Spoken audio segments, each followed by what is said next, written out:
So the diesel program and instructor Jamie Spillman came up with this great idea of restoring a Fairbanks 1923 Fairbanks Morse 1.5 horsepower hit and miss engine, and connecting it with ice cream makers, and that would be a great promotional idea. So they put it together, and then it has been a hit. And then also the construction program helped to build a cart that the ice cream makers could go on.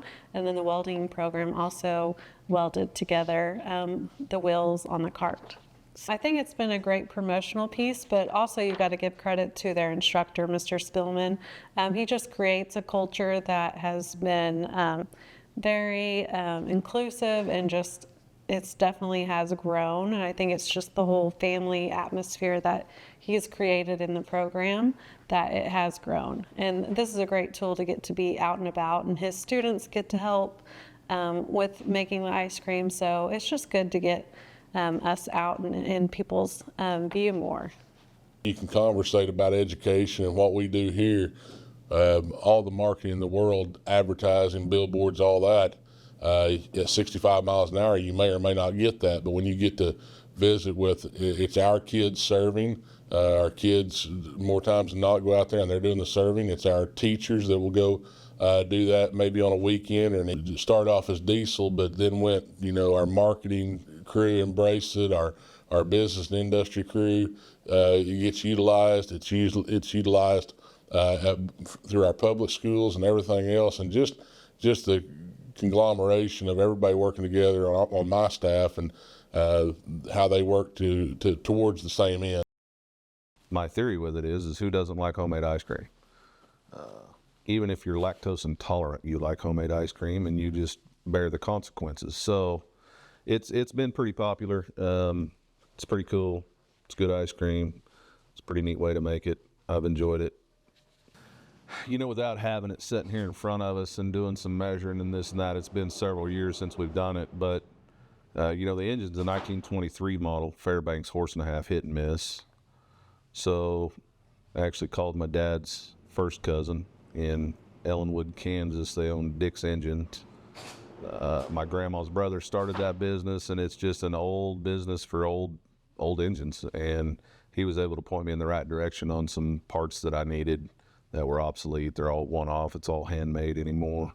So the engine was really pretty simple. The drive mechanism was a little more difficult because you've got an engine that's 300 to 500 RPM at the crankshaft, but your ice cream mixers can only run a maximum of 80 is what they said. So at that point, you've got to get in and figure your gear ratios from your pulley, from your engine. And then the other problem we ran into, you can see it's got a jack shaft on it. Well, to mount the ice cream makers, we had to run a jack shaft because the engine rotation was the wrong direction.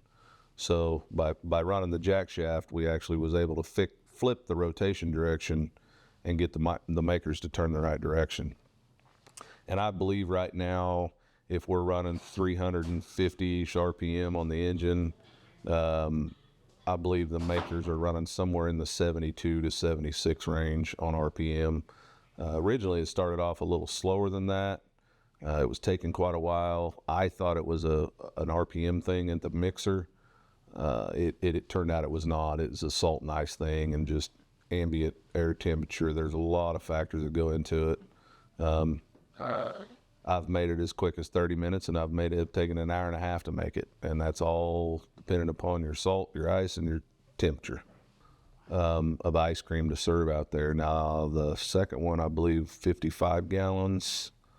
So, yeah, you go to making that much ice cream with a 1923 Fairbanks, and you figure out the little things pretty quick. Huge thanks to our staff. I mean, it was a diesel project that kind of went viral from there.